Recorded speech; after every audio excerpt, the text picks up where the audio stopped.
Hello friend, let's learn GS with Amit में आपका स्वागत है। आज हम देखने वाले हैं नीति निर्देशक तत्व, जो डीपीएसपी के नाम से जाना जाता है। ठीक है, बहुत इंपॉर्टेंट टॉपिक है, लास्ट तक बने रहिएगा क्योंकि इसमें जो जो आर्टिकल है आप देखे होंगे 36 से 51 तक, ये हर एग्ज़ाम में पूछे आते हैं और 2 से 3 क्वेश्चन इससे ज़रूर आते हैं, बल्कि ज़्यादा भी, कभी कभी 4 क्वेश्चन तक आते हैं। तो इसका ध्यान से देखिएगा और अगर वीडियो पहली बार देख रहे हैं तो वीडियो को सब्सक्राइब कर दीजिए। ठीक है, तो लेट्स स्टार्ट। सबसे पहले देखते हैं नीति निर्देशक तत्व है। कोई भी चीज़ अपन देखते हैं जैसे नीति निर्देशक तत्व या मूल अधिकार, तो सबसे पहले ये देखते हैं कि ये संविधान के कौन से भाग में है। तो ये संविधान के चौथे भाग में है। नीति निर्देशक तत्व संविधान के कौन से भाग में है? तो चौथे भाग में है। नीति निर्देशक तत्व क्या होता है कि ये राज्य या सरकार को निर्देश देते हैं कुछ करने के लिए। एक क्या बोलते हैं, गाइडलाइन होती है जो सरकार को हेल्प करती है कि उन्हें किस प्रकार की योजना बनानी है या इनको फुलफ़िल करना है। तो नीति निर्देशक तत्व सरकार के लिए एक निर्देश का काम करते हैं, एक डायरेक्शन का काम करते हैं और सरकार उसी के अनुसार नीतियाँ बनाती है। तो इसके फैक्ट देखते हैं जल्दी जल्दी कि संविधान के कौन से भाग में है। तो चौथे भाग में है। अनुच्छेद कहाँ से कहाँ तक है? तो 36 से 51। 36 से 51 में नीति निर्देशक तत्व। ये दोनों इंपॉर्टेंट क्वेश्चन है कि संविधान कौन से भाग में है। चौथे भाग में है अनुच्छेद 36 से 51। और कौन से देश से नीति निर्देशक तत्व लिया गया है? तो आयरलैंड से लिया गया है। कौन से देश से लिया गया है? तो आयरलैंड से नीति निर्देशक तत्व लिया गया है। अगर मूल अधिकार की बात करें कहाँ से लिया गया है, तो मूल अधिकार कहाँ से लिया गया है? यूएसए से। मूल अधिकार कहाँ से लिया गया है? यूएसए से। और कौन से भाग में है? तीसरे भाग में है। ठीक है, तो अगर ये मूल अधिकार वाला वीडियो नहीं देखे हैं तो इसके पहले जाके आप देख लीजिए। राज्य को कुछ करने के निर्देश देते हैं। हमने जैसे पहले बात की कि सरकार को ये निर्देश देते हैं। इस कारण ये क्या, इनकी जो अगर प्रकृति पूछे तो इनकी प्रकृति होती है सकारात्मक, जबकि मूल अधिकार नकारात्मक होते हैं क्योंकि वो सरकार को कुछ करने से रोकते हैं, बल्कि ये सरकार को कुछ करने के लिए प्रोत्साहित करते हैं। तो राज्य को कुछ करने के निर्देश देते हैं। इनकी प्रकृति कैसी होती है? सकारात्मक प्रकृति होती है। ठीक है, अब देखते हैं सामाजिक व आर्थिक लोकतंत्र की स्थापना। नीति निर्देशक तत्व है जो वो सामाजिक और आर्थिक लोकतंत्र की स्थापना करते हैं। ठीक है, और जो मूल अधिकार है वो राजनीतिक, वो मूल अधिकार जो होते हैं वो राजनीतिक लोकतंत्र की स्थापना करते हैं, बल्कि ये सामाजिक व आर्थिक लोकतंत्र की स्थापना नीति निर्देशक तत्व द्वारा होती है। ठीक है, न्यायालय द्वारा प्रवर्तनीय नहीं है, मतलब न्यायालय द्वारा इन्हें गारंटी नहीं दी गई है। न्यायालय द्वारा नीति निर्देशक तत्व को गारंटी नहीं दी गई है। ये कौन से आर्टिकल में है? तो ये आर्टिकल 37 में है। न्यायालय द्वारा प्रवर्तनीय नहीं है, कौन से आर्टिकल में है? 37 में है। जबकि मूल अधिकारों को गारंटी दी गई है, जबकि मूल अधिकार को गारंटी दी गई है। और अनुच्छेद 32 के तहत रिट जारी कर सकता है और 226 के तहत हाई कोर्ट रिट जारी कर सकता है। अनुच्छेद 32 के तहत रिट जारी कर सकता है और अनुच्छेद 226 के तहत हाई कोर्ट 226 के तहत रिट जारी कर सकता है और अनुच्छेद 32 के तहत सुप्रीम कोर्ट रिट जारी कर सकता है। ठीक है, तो जो मूल अधिकार हैं वो न्यायालय द्वारा प्रवर्तनीय है। मूल अधिकार अगर आए तो न्यायालय द्वारा प्रवर्तनीय है। ठीक है, मतलब अगर उनका अधिकार का हनन हो रहा है तो कोई भी व्यक्ति डायरेक्ट सुप्रीम कोर्ट या हाई कोर्ट में रिट लगा सकता है, लेकिन नीति निर्देशक तत्व में नहीं है। ठीक है, अब सामूहिक हित को बढ़ावा व इसके पीछे जनमत की शक्ति होती है। ठीक है, इसे न्यायालय द्वारा कोई गारंटी नहीं दी गई है। न्यायालय नीति निर्देशक तत्व को न्यायालय द्वारा कोई गारंटी नहीं दी गई है, लेकिन इसमें जो मूल अधिकार होते हैं वो व्यक्तिगत स्वतंत्रता के लिए होते हैं, व्यक्तिगत स्वतंत्रता के लिए या व्यक्तिगत अधिकार के लिए। और जो नीति निर्देशक तत्व होते हैं ये सामूहिक हित को बढ़ावा देते हैं। नीति निर्देशक तत्व किसको बढ़ावा देते हैं? सामूहिक हित को। तो एक बार फिर से देख लेते हैं और मूल अधिकार से कंपेयर करते जाएंगे तो आपको फिर से रिवीजन होता जाएगा कि संविधान कौन से भाग में है? चौथे भाग में है, जबकि मूल अधिकार संविधान के तीसरे भाग में है। ये अनुच्छेद कहाँ से है? 36 से 51, जबकि मूल अधिकार 12 से 35 में है। ये आयरलैंड के संविधान से लिया गया है, जबकि मूल अधिकार है संयुक्त राज्य अमेरिका के संविधान से लिया गया है। मूल अधिकार कहाँ से लिया गया है? संयुक्त राज्य अमेरिका के। ये राज्य को कुछ करने के निर्देश देते हैं। इस कारण की प्रकृति कैसी होती है? सकारात्मक, जबकि मूल अधिकार जो है वो राज्य को कुछ करने से रोकते हैं। इस कारण की प्रकृति कैसी होती है? नकारात्मक। ये सामाजिक व आर्थिक लोकतंत्र की स्थापना करते हैं। और जो मूल अधिकार है वो राजनीतिक लोकतंत्र की स्थापना करते हैं। जो मूल अधिकार है वो राजनीतिक लोकतंत्र या राजनीतिक न्याय प्रदान करते हैं। ये न्यायालय द्वारा प्रवर्तनीय नहीं है, ये अनुच्छेद 37 में है। और जबकि मूल अधिकार न्यायालय द्वारा प्रवर्तनीय है, उसे सुप्रीम कोर्ट आर्टिकल 32 के तहत रिट जारी करता है और हाई कोर्ट आर्टिकल 226 के तहत रिट जारी करता है। ठीक है, ये सामूहिक हित को बढ़ावा देते हैं, वह इसके पीछे जनमत की शक्ति होती है। नेक्स्ट देखते हैं नीति निर्देशक तत्व जो हैं ये इनकी अब 36 से 51 में है, इनका वर्णन 36 से 51 है। तो देखते हैं 36 में क्या है। जो अनुच्छेद 36 है उसमें राज्य की परिभाषा है। राज्य की परिभाषा जैसे आपने अगर ये वीडियो मूल अधिकार वाला नहीं देखा है तो उसको चैनल में जाके देख सकते हैं। तो अनुच्छेद जो 12 है, जो अनुच्छेद 12 है वो उसमें भी राज्य की परिभाषा दी है और अनुच्छेद 36 में भी राज्य की परिभाषा दी है और दोनों परिभाषाएं सेम हैं। ठीक है, दोनों परिभाषाएं सेम है। राज्य क्या होता है, केंद्र सरकार व संसद होती है या किसी राज्य का विधानमंडल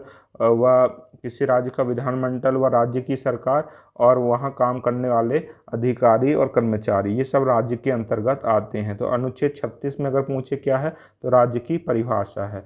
अनुच्छेद 37 में क्या है तो डीपीएसपी मतलब नीति निर्देशक तत्व का जो प्रावधान है यह न्यायालय में प्रवर्तनीय नहीं है। अनुच्छेद 37 में नीति निर्देशक तत्व में न्यायालय में प्रवर्तनीय नहीं है, मतलब न्यायालय द्वारा इन्हें गारंटी प्रदान नहीं की गई है। इनका अगर हनन होता है या राज्य सरकारें कार्य नहीं करती नीति निर्देशक तत्व को लेके तो कोई भी व्यक्ति न्यायालय नहीं जा सकता। अब अनुच्छेद 38 क्या बोलता है कि राज्य के लोक कल्याण की अभिवृद्धि के लिए सामाजिक व्यवस्था बनाएगा। मतलब जो राज्य है, जो सरकारें हैं, उनका काम है कि लोगों के कल्याण के लिए सामाजिक व्यवस्था बनाना और आय की असमानता को दूर करना। ठीक है, इसी कारण आजकल देखिए मोदी जी समावेशी विकास की बात करते हैं, समावेशी विकास, सबका साथ सबका विकास। ठीक है, तो ये आर्टिकल 38 में पहले ही संविधान निर्माताओं ने लिख दिया है कि आय की असमानता को दूर करने का भी कार्य जो है वो राज्य का है। ठीक है, और राज्य लोक कल्याण की अभिवृद्धि के लिए सामाजिक व्यवस्था बनाएगा। तो एक बार फिर से देख लेते हैं 36 में क्या है। राज्य की परिभाषा जो अनुच्छेद 12 के अनुसार है। ठीक है, और आर्टिकल 37 में क्या है, डीपीएसपी के प्रावधान न्यायालय में प्रवर्तनीय नहीं है, मतलब न्यायालय द्वारा इन्हें गारंटी नहीं दी गई है। और जो आर्टिकल 38 है, जो राज्य जो है या सरकारें जो हैं लोक कल्याण के लिए सामाजिक व्यवस्था बनाएगा। ठीक है, राज्य लोक कल्याण के लिए सामाजिक व्यवस्था बनाएगा, इसी कारण अनेक योजनाएं आती रहती हैं। और वह आय की असमानता को दूर करने का भी प्रयास करता है। आय की असमानता जैसे बड़े लोगों पे टैक्स लगा देता है, बड़े लोगों पे इनकम टैक्स लगता है। ठीक है, और गरीबों को बल्कि जैसे प्रधानमंत्री सम्मान निधि दी जाती है भी किसानों को। ठीक है, तो ये आय की असमानता को दूर करने के लिए किया जाता है, जो आर्टिकल 38 में है। नेक्स्ट देखते हैं आर्टिकल 39, ये बहुत इंपॉर्टेंट है। इसके 2-3 पॉइंट इसमें दिए हैं, उसमें से 1-2 पॉइंट बहुत इंपॉर्टेंट है। तो देखते हैं क्या है, सभी नागरिकों को जीविका के पर्याप्त साधन प्राप्त करने का अधिकार। सभी नागरिकों को जीविका के पर्याप्त साधन प्राप्त करने का अधिकार, ये क्या है, 39 में है। ठीक है, अब सामूहिक हित के लिए समुदाय के भौतिक संसाधनों का बंटवारा, मतलब कि जो सामूहिक हित के लिए समुदाय के भौतिक संसाधनों का बंटवारा, मतलब जो राज्य सरकार को टैक्स प्राप्त होता है उसका उद्देश्य रहता है कि सभी नागरिकों में उसका बंटवारा बराबर हो।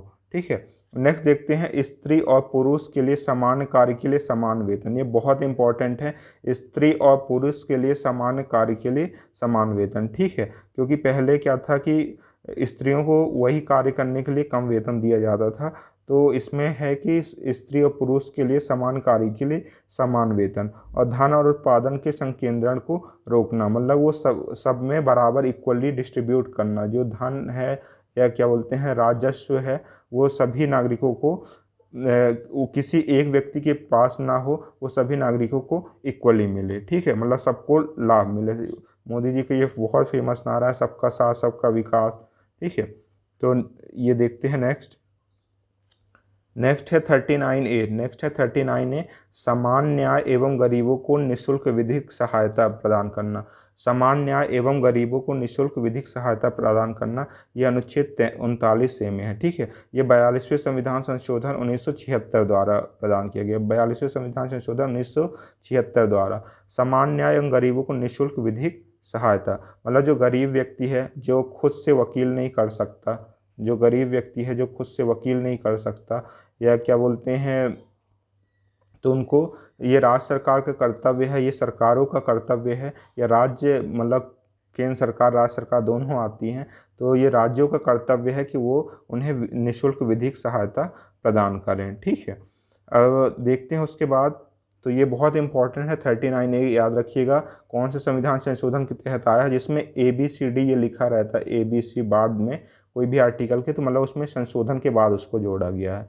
अब अनुच्छेद 40 में है ग्राम पंचायतों का गठन, अनुच्छेद 40 में है ग्राम पंचायतों का गठन। ठीक है, तो इसके थोड़ी ग्राम पंचायतों के बारे में थोड़ी सी इसकी हिस्ट्री देख लेते हैं कि अनुच्छेद 40, क्योंकि जो नीति निर्देशक तत्व में दिए रहते हैं वो सरकार के लिए डायरेक्शन होते हैं। सरकार जैसे जैसे आगे बढ़ती जाती है तो कोशिश करती है कि ये जो नीति निर्देशक तत्व हैं इनको पूरा करे। तो ग्राम पंचायतों का गठन का अनुच्छेद 40 में है। ठीक है, अब 1957 में ग्राम पंचायतों गठन के लिए बलवंत राय मेहता समिति बनी। 1957 में ग्राम पंचायतों गठन के लिए पहली समिति कौन सी थी? बलवंत राय मेहता समिति, जो त्रिस्तरीय पंचायती राज की व्यवस्था की मांग करती है, त्रिस्तरीय पंचायती राज की। ठीक है, अब ये इसी समिति की सिफारिश पे 2 अक्टूबर 1959 को राजस्थान के नागौर से पंचायती राज की शुरुआत जवाहरलाल नेहरू ने की। उस समय तत्कालीन प्रधानमंत्री कौन थे? जवाहरलाल नेहरू। कहाँ से हुई? 2 अक्टूबर 1959 को, और राजस्थान के नागौर जिले से, राजस्थान के नागौर जिले से। ये क्वेश्चन भी इम्पोर्टेंट है कि 2 अक्टूबर 1959 को राजस्थान कहाँ से शुरुआत हुई? तो राजस्थान के नागौर से। ठीक है, फिर ये 73वां संविधान संशोधन, 73वें संविधान संशोधन द्वारा 1992 द्वारा पंचायतों को संवैधानिक दर्जा दिया गया। 73वें संविधान संशोधन द्वारा पंचायतों को संवैधानिक दर्जा दिया गया, और इसमें संविधान में भाग 9A जोड़ा गया। संविधान में भाग 9A और आर्टिकल 243 जोड़ा गया। संविधान में भाग 9A जोड़ा गया और आर्टिकल 243 जोड़ा गया, जिसमें 29 विषय हैं। जिसमें कितने विषय हैं? 29 विषय हैं। इसको फिर से एक बार जल्दी जल्दी रिवीजन कर लेते हैं कि जो 39A है उसमें क्या है? समान न्याय एवं गरीबों को निःशुल्क विधिक सहायता। जो व्यक्ति गरीब है उसको निःशुल्क सहायता सरकार द्वारा दी जाएगी। ठीक है, विधिक सहायता मतलब कानूनी सहायता। तो ये 39A में है, और 42वें संविधान संशोधन 1976 द्वारा आया। अब अनुच्छेद 40 में ग्राम पंचायतों का गठन है। ग्राम पंचायतों गठन के लिए सबसे पहली समिति जो बनी 1957 में बलवंत राय मेहता समिति। 1957 में कौन सी समिति बनी? बलवंत राय मेहता समिति। और 2 अक्टूबर 1959 को इसी समिति की सिफारिश पर राजस्थान के नागौर से पंचायती राज की शुरुआत जवाहरलाल नेहरू ने की। ये भी इंपॉर्टेंट क्वेश्चन है, ये दोनों क्वेश्चन आते हैं। अब 73वें संविधान संशोधन 1992 द्वारा 73वें संविधान संशोधन 1992 द्वारा पंचायतों को कैसा दर्जा दिया गया? संवैधानिक दर्जा। 73वें संविधान संशोधन 1992 द्वारा पंचायतों को कैसा दर्जा दिया गया? संवैधानिक दर्जा। ठीक है, और संविधान में भाग 9A एवं संविधान भाग 9 में आर्टिकल 243 जोड़ा गया, जिसमें 29 विषय हैं। जिसमें कितने विषय हैं? 29 विषय हैं। ठीक है, तो ये फैक्ट अच्छे से ध्यान से पढ़िएगा। थोड़ी ये डिस्क्रिप्टिव है, थोड़ी बोरिंग ज़रूर लग रहा है, लेकिन मेहनत तो करनी पड़ती है। मेहनत करने से ही सफलता मिलती है। जो चीज़ें केवल एंटरटेनमेंट के लिए होती है वो आपका समय ख़राब करती है, उससे आपको कुछ नहीं मिलता। ठीक है, तो नेक्स्ट देखते हैं कि आर्टिकल 40 तक अपन ने देख लिया। 41 में देखते हैं काम पाने के, शिक्षा पाने और बेकारी, बुढ़ापा तथा निःशक्तता में लोक सहायता पाने का अधिकार। ठीक है, लोगों को काम पाने का अधिकार है, इसी कारण मनरेगा जो योजना है ये क्या बोलते हैं? आर्टिकल 41 के तहत ही लाई गई है। आर्टिकल 41 के तहत ही मनरेगा लाई गई है। ठीक है, और बेकारी, बुढ़ापा तथा निःशक्तता में लोक सहायता मतलब सरकार द्वारा सहायता प्राप्त करने का लोगों को अधिकार होता है। वृद्धा पेंशन जो होती है लोगों को इसी से दी जाती है। वृद्धा पेंशन जो दी है इसी से दी जाती है। ठीक है, तो 41 में क्या है? काम पाने के, शिक्षा पाने के और बेकारी, बुढ़ापा तथा निःशक्तता में लोक सहायता प्राप्त पाने का अधिकार। ठीक है, मनरेगा तथा वृद्धा पेंशन इसी के अंतर्गत लाई गई है। आर्टिकल 42 देखते हैं, काम की न्याय संगत एवं मानवोचित दशाओं का तथा प्रसूति सहायता का उपबंध है ना। तो प्रत्येक व्यक्ति को जो काम है वो न्याय संगत होना चाहिए जितनी उसकी योग्यता है, और उसमें मानव की गरिमा का ध्यान भी रखा जाना चाहिए। मानव की गरिमा का, ये अनुच्छेद 21 में है कि मानव की गरिमा का ध्यान भी रखा जाना चाहिए। तो काम की न्याय संगत एवं मानवोचित दशाओं का तथा प्रसूति सहायता का उपबंध, मतलब जो गर्भवती महिलाएं होती हैं उनकी व्यवस्था करना भी राज्य का कार्य है। इसी कारण देखिए आप, एम्बुलेंस, लाडली लक्ष्मी और खूब सारी योजनाएं गर्भवती महिलाओं के लिए भी लाई गई हैं। तो काम की न्याय संगत एवं मानवोचित दशाओं का तथा प्रसूति सहायता का उपबंध, ये आर्टिकल 42 में है। अब आर्टिकल 43 देखते हैं, कर्मकारों के लिए निर्वाह मजदूरी। आर्टिकल 43 देखते हैं, कर्मकारों के लिए निर्वाह मजदूरी या न्यूनतम मजदूरी। ठीक है, जो मनरेगा में भी जैसे एग्जाम्पल ले लें तो उसमें फिक्स वेतन है, इतनी कर्मचारियों को जो उसमें काम करेंगे उतनी 100 दिन तक के लिए उनको रोजगार के लिए उतनी वेतन मिलेगी। ठीक है, अब 43A में है, उद्योगों के प्रबंधन में कर्मकारों की भागीदारी। 43A में है, उद्योगों के प्रबंधन में कर्मकारों की भागीदारी। ये भी संविधान संशोधन के तहत हुआ है और ये भी 42वें संविधान संशोधन 1976 द्वारा लाया गया। उद्योगों के प्रबंधन में कर्मकारों की भागीदारी, मतलब उद्योगों को ऐसा मैनेजमेंट करना है जिससे लोगों को रोजगार मिले। उद्योगों को ऐसा मैनेजमेंट करना है जिससे लोगों को रोजगार मिले। ठीक है, ये 43 भी बहुत इंपॉर्टेंट है। ये 97वें संविधान संशोधन 2011 द्वारा लाया गया। 43 भी बहुत इंपॉर्टेंट है, इसको ध्यान से देखिए। 97वां कॉन्स्टिट्यूशन अमेंडमेंट 2011 द्वारा लाया गया और ये किससे संबंधित है? सहकारी सोसाइटी। ये किससे संबंधित है? सहकारी सोसाइटियों से। ठीक है, तो फिर से ध्यान से देखिए, 41 जो है वो काम पाने के, शिक्षा पाने के और बेकारी, बुढ़ापा तथा निःशक्तता में लोक सहायता, मतलब लोगों को काम देने का या बुढ़ापे में उनको पेंशन देने का, ये सबका कार्य किसका है? राज्य सरकार का। इसी कारण राज्य सरकारें पेंशन देती हैं और लोगों को रोजगार देती हैं, वो कोई आपके ऊपर उपकार नहीं करती हैं। ठीक है, ये उनको डायरेक्शन संविधान निर्माताओं ने पहले ही दिया है।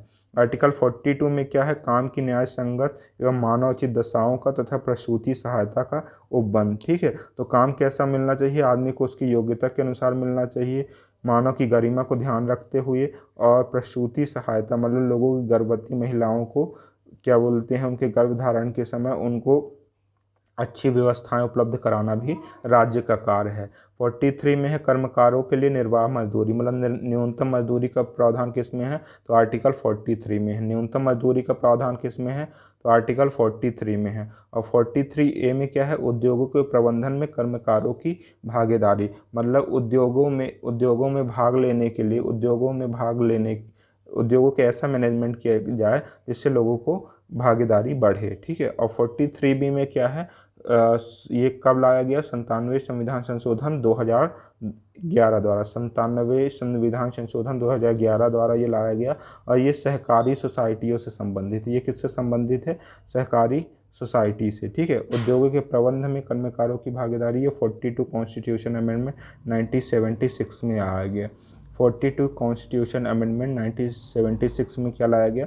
43A। और जो 43B है वो 97 कॉन्स्टिट्यूशन अमेंडमेंट 2011 द्वारा लाया गया। ठीक है, नेक्स्ट देखते हैं 44। 44 क्या है? Uniform civil code. Uniform civil code. ठीक है, तो नागरिकों के लिए एक समान सिविल संहिता। जैसे मुसलमानों के लिए है तो उनका शरीयत का कानून चलता है। मुसलमानों के लिए कैसा कानून? शरीयत का, जो मुसलमानों की धर्म के अनुसार है। और हिंदुओं के लिए हिंदू विशेषाधिकार अधिनियम 1955 के अनुसार चलता है। तो दोनों, अगर कोई व्यक्ति हिंदू है और कोई व्यक्ति मुस्लिम है तो जो क्या बोलते हैं सिविल मामले होते हैं उसमें दोनों के लिए अलग अलग कानून होते हैं। जैसे हिंदू को दो औरतों से, मतलब 2 वाइफ नहीं रख सकता है, और जो मुसलमान है वो 2 वाइफ भी रख सकता है। ठीक है, 3 तलाक का मुद्दा इसी से आया था। तो 44 में क्या है? नागरिकों के लिए समान सिविल संहिता। ये भी क्या बोलते हैं, सरकारों के लिए गाइडलाइन है, डायरेक्शन है, लेकिन अभी तक ये कानून नहीं बना है। नागरिकों के लिए समान सिविल संहिता, ये अभी कानून नहीं बना है। ठीक है, और 45 में है 6 वर्ष से कम उम्र के बच्चों को निःशुल्क और अनिवार्य शिक्षा देना। पहले ये था 14 वर्ष तक का, पहले 14 वर्ष तक के बच्चों को निःशुल्क अनिवार्य शिक्षा, लेकिन 21वां 21A अनुच्छेद 21A में 86वां संविधान संशोधन 2002 द्वारा 21A में इसको मूल अधिकार बना दिया गया कि 6 से 14 वर्ष के बच्चों को निःशुल्क शिक्षा दी जाए। और 2009 में ये शिक्षा का अधिकार को कानूनी अधिकार बना दिया गया। 2009 में शिक्षा के अधिकार को कानूनी अधिकार बना दिया, ठीक है। तो जो सरकारें हैं वो नीति निर्देशक तत्व के निर्देशों का पालन करती है, उसके अनुसार कानून भी बनाती है। जैसे 45 में देखिए, पहले 14 वर्ष तक था, लेकिन 6 से जो 14 वर्ष है पहले उसको फंडामेंटल राइट में डाला जो 21A में है, और 86वें संविधान संशोधन 2002 द्वारा। फिर उसके बाद 2009 में शिक्षा का अधिकार कानून लाया, 2009 में शिक्षा का अधिकार कानून लाया, ठीक है। और उसे 6 से 14 वर्षों को निःशुल्क और अनिवार्य शिक्षा दी गई। और इसमें 11वां मूल लोगों के लिए, नागरिकों के लिए 11वां मूल कर्तव्य भी जोड़ा गया कि 6 से 14 वर्ष के बच्चों को माता पिता का ये कर्तव्य है कि उन्हें स्कूल भेजें।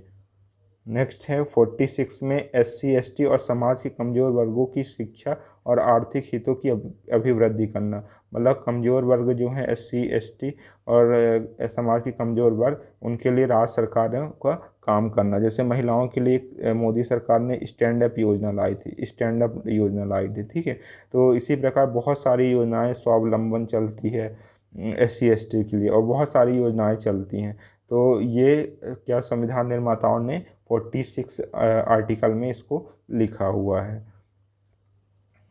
जैसे क्या बोलते हैं, एक है कि जो UPSC निकाल लेते हैं अगर SC ST का प्री भी, तो उन्हें कुछ सहायता राशि मिलती है, ठीक है।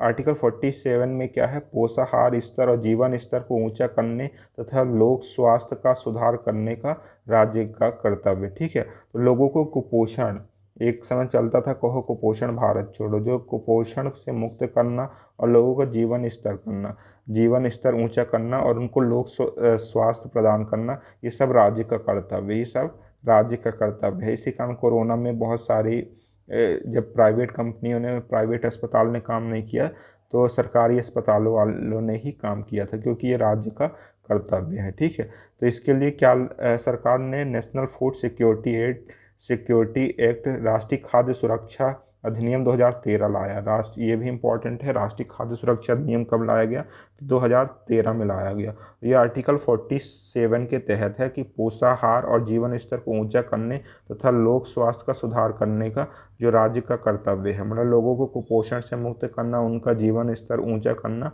और उनको जो स्वास्थ्य की सुविधा भी प्रदान करना, ये सब राज्य का कर्तव्य है। तो इसके लिए क्या नेशनल फूड सिक्योरिटी एक्ट 2013 लाया, राष्ट्रीय खाद्य सुरक्षा अधिनियम 2013, और नेशनल रूरल हेल्थ मिशन 2005 में आया, और नेशनल अर्बन हेल्थ मिशन 2013 में आया। तो ये भी इंपॉर्टेंट क्वेश्चन है। नेशनल रूरल हेल्थ मिशन कब आया, 2005 में। नेशनल अर्बन हेल्थ मिशन कब आया, 2013 में। और ये कौन सी अनुच्छेद के तहत लाया गया, तो 47 में, जिसमें पोषाहार स्तर और जीवन स्तर को ऊंचा करने के लिए, ठीक है। तो एक बार फिर से इसको देख लेते हैं, इंपॉर्टेंट सभी आर्टिकल हैं। 44 बहुत ही इंपॉर्टेंट है, नागरिकों के लिए एक समान सिविल संहिता, मतलब जो मुसलमानों के लिए अलग कानून है सिविल मामले में और हिंदुओं के लिए अलग, उसको एक समान बनाना, ठीक है। और 45 में क्या है, 6 वर्ष से कम उम्र के बच्चों को अनिवार्य और निःशुल्क शिक्षा देना। 6 वर्ष से कम उम्र के बच्चों को निःशुल्क और अनिवार्य शिक्षा देना, ठीक है। इसी के लिए ICDS प्रोग्राम लाया गया था। ICDS प्रोग्राम जो आंगनवाड़ी वाला है, समन्वित बाल विकास कार्यक्रम, 1975 में, 2 अक्टूबर 1975 में ICDS प्रोग्राम लाया गया था, ठीक है। वो 45 आर्टिकल के तहत लाया गया था। और 46 में है SC ST और समाज के कमज़ोर वर्गों की शिक्षा और आर्थिक हितों की अभिवृद्धि, मतलब ST SC और समाज के कमज़ोर वर्गों की आर्थिक हितों के लिए सरकार प्रयास करेगा। आरक्षण भी एक इसी का भी प्रावधान है, और अनेक प्रावधान सरकारों द्वारा किए जाते हैं। आर्टिकल 47 में पोषाहार स्तर और जीवन स्तर को ऊंचा करना और लोक स्वास्थ्य का सुधार करने का राज्य का कर्तव्य है। इसी के तहत नेशनल फूड सिक्योरिटी एक्ट 2013 आया। नेशनल फूड सिक्योरिटी एक्ट जो राष्ट्रीय खाद्य सुरक्षा अधिनियम है 2013 में आया, और नेशनल रूरल हेल्थ मिशन 2005 में, और नेशनल अर्बन हेल्थ मिशन 2013 में। नेक्स्ट देखते हैं नीति निर्देशक तत्व जो है उसमें 48 आर्टिकल क्या है, कृषि और पशुपालन का संगठन। मतलब इसमें जो है कि गाय हो गई, अभी कानून भी बना दिया है कि गाय का क्या बोलते हैं, गौहत्या अपराध बना दिया है। तो ये इसी के तहत आती 48 के तहत कि पशु बलि जो है उस पर रोक लगाई गई है, ठीक है। और इनके संगठनों का विकास करना, जो आप कृषि के लिए देखिए 1966 में हरित क्रांति आई, 1966 में पहली हरित क्रांति आई, वो इसी से संबंधित है। और 2004 में किसान आयोग बना, जो स्वामीनाथन की अध्यक्षता में बना। 2004 में स्वामीनाथन की अध्यक्षता में किसान आयोग बना, वो आर्टिकल 48 के तहत है, ठीक है। वीडियो में बने रहिएगा, थोड़ी बोरिंग ज़रूर है लेकिन बता रहे हैं आपको बहुत प्रॉफिट होगा। फालतू वीडियो देखने से कोई मतलब नहीं है, ठीक है। मेहनत करनी पड़ती है और मेहनत से ही आपको रिजल्ट मिलता है। आप सोचो जब आपकी नौकरी मिलेगी तो आपको कितना अच्छा लगेगा, ठीक है। तो इस कारण कोई भी चीज़ अच्छा लगे तो उसके पहले थोड़ी सी आपको कष्ट हल्का सा ज़रूर पढ़ना पड़ेगा। और अगर इंटरेस्ट के साथ पढ़ेंगे तो उसमें भी आपको कोई दिक्कत नहीं आएगी, ठीक है। अगर ये जितनी थ्योरी हो जाए उसके बाद एक लूसेंट की ऑब्जेक्टिव बुक आती है, लूसेंट की ऑब्जेक्टिव बुक आती है, या कोई भी ऑब्जेक्टिव बुक से आप क्वेश्चन कर लीजिएगा तो उससे आपकी थ्योरी क्लियर हो जाती है और आपको समझ में आता है कि हमने कितना पढ़ा। अगर एक बार में ये याद ना हो तो आप इसको दोबारा भी देख लीजिएगा, तो चीज़ें और अच्छे से आपको क्लियर हो जाएंगी और चीज़ें लिंक बनाते आपसे बन जाएगा। नेक्स्ट देखते हैं 48 आर्टिकल 48A ये भी, जिसमें ABCD आया उसको बताया कि उस संविधान संशोधन के द्वारा लाया गया। तो ये भी 42वें संविधान संशोधन 1976 द्वारा लाया गया। ये भी 42वें संविधान संशोधन 1976 द्वारा लाया गया, ठीक है। तो इसमें क्या है, पर्यावरण का संरक्षण तथा संवर्धन, पर्यावरण का संरक्षण तथा संवर्धन और वन तथा वन्य जीवों की रक्षा करना, ठीक है। ये संविधान निर्माता ने नहीं, लेकिन क्या बोलते हैं, संसद ने ये पास किया था 42वें संविधान संशोधन 1976 द्वारा। उसके बाद से ही पर्यावरण की सुरक्षा के लिए भारत में अनेक कानून बने, ठीक है। वन्य जीव संरक्षण अधिनियम 1972 में बना, पर्यावरण संरक्षण अधिनियम 1980 में बना, ठीक है। तो ये ऐसे बहुत सारे अधिनियम उसके बाद बने हैं। जैव विविधता संरक्षण अधिनियम 2002 में बना। तो बहुत सारे, जब आप इन्वायरमेंट उसमें पढ़ेंगे तो अपन देखेंगे, लेकिन ये आप समझिए 48 के तहत ही ये सारे अधिनियम बने हैं। पर्यावरण संरक्षण अधिनियम, वन्य जीव संरक्षण अधिनियम 1972, इसकी डेट जरूर इंपॉर्टेंट है, दोनों ध्यान रखिएगा। पर्यावरण संरक्षण अधिनियम कब बना, तो 1986 में। पर्यावरण संरक्षण अधिनियम कब बना, 1986 में। और वन्य जीव संरक्षण अधिनियम 1972 में। तो एक बार इसको फिर से जल्दी से देख लेते हैं। 48 में क्या है, कृषि और पशुपालन का संगठन। और 48 में क्या है, पर्यावरण का संरक्षण तथा संवर्धन और वन्य तथा वन्य जीवों की रक्षा, ठीक है। इसी के तहत पर्यावरण संरक्षण अधिनियम 1986 लाया गया और वन्य जीव संरक्षण अधिनियम 1972 लाया गया। नेक्स्ट देखते हैं 49 में है, राष्ट्रीय महत्व के स्थानों, संस्मारकों, वस्तुओं का संरक्षण। राष्ट्रीय महत्व के स्थान, ये करजन में ही एक पुरातत्व, जो लॉर्ड कर्जन था उसी के समय पे एक पुरातत्व विभाग की स्थापना हुई थी। लॉर्ड कर्जन के समय में ही पुरातत्व की विभाग की स्थापना हुई थी, ठीक है। तो बाद में जब देश आज़ाद हुआ तो संविधान निर्माताओं ने भी इसको एक अनुच्छेद संवैधानिक बनाया और राष्ट्रीय महत्व के स्थानों, स्मारकों और वस्तुओं का संरक्षण, ये 49 में है, ठीक है। यूनेस्को की जो विश्व विरासत स्थल होते हैं, यूनेस्को के विश्व विरासत स्थल होते हैं, वो इसी आर्टिकल के तहत होते हैं, ठीक है। अब आर्टिकल 50 में क्या है, राज्य की सेवाओं में कार्यपालिका से न्यायपालिका का पृथक्करण, ठीक है। अपने जो भारत का संविधान है उसमें कार्यपालिका और न्यायपालिका इनमें शक्ति का पृथक्करण है। मतलब दोनों के कार्यक्षेत्र अलग अलग हैं और दोनों एक दूसरे कार्यक्षेत्र में इंटरप्ट नहीं करेंगे। तो आर्टिकल 50 में क्या है, राज्य की सेवाओं में कार्यपालिका से न्यायपालिका का पृथक्करण।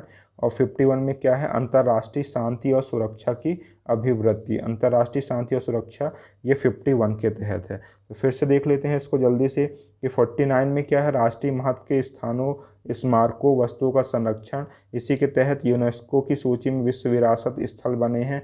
50 में क्या है, राज्य की सेवाओं में कार्यपालिका से न्यायपालिका का पृथक्करण। और 51 में क्या है, अंतर्राष्ट्रीय शांति और सुरक्षा की अभिवृद्धि,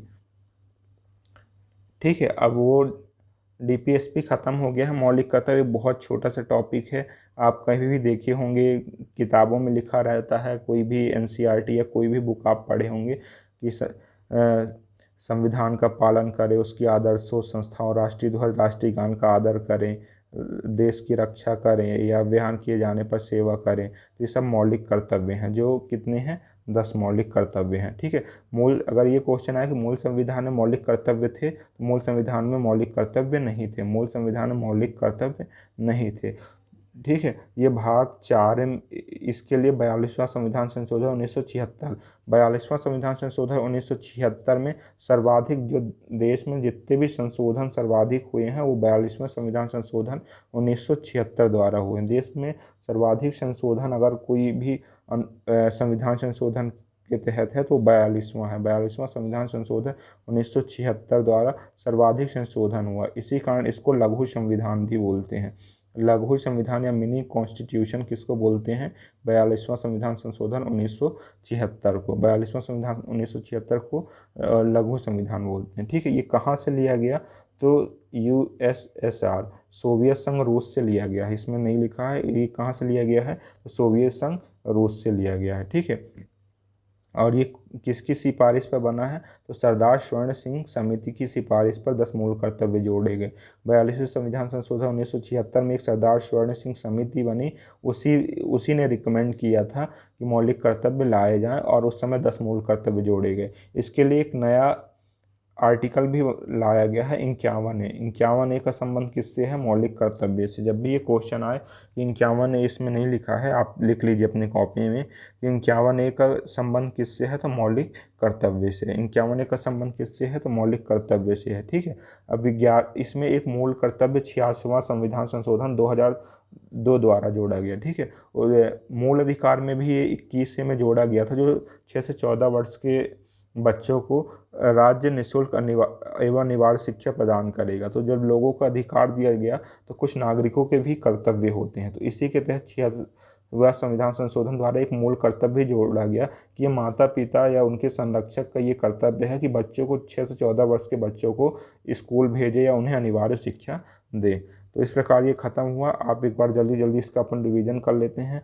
मौलिक कर्तव्य कब आया, 42वें संविधान संशोधन 1976 द्वारा आया। कौन सी समिति की सिफारिश पर, स्वर्ण सिंह समिति की सिफारिश पर आया।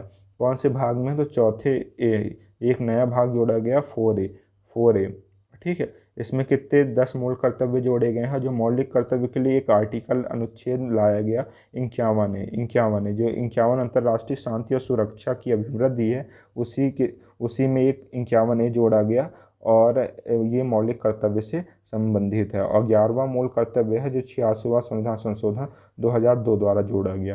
तो इस तरह ख़त्म होता है। हमने ऑब्जेक्टिव क्वेश्चन नहीं रखे हैं क्योंकि बहुत ज़्यादा वीडियो लंबा हो जाएगा। अगर आपको ऑब्जेक्टिव क्वेश्चन चाहिए तो आप नीचे कमेंट करके बताइए, हम नेक्स्ट टाइम में बना देंगे। अगर वीडियो अच्छा लगा हो तो लाइक करें और दोस्तों के साथ ज़रूर सब्सक्राइब करें, क्योंकि जो लोग कोचिंग नहीं कर पा रहे हैं तो उनको हेल्प मिलेगी। Thank you.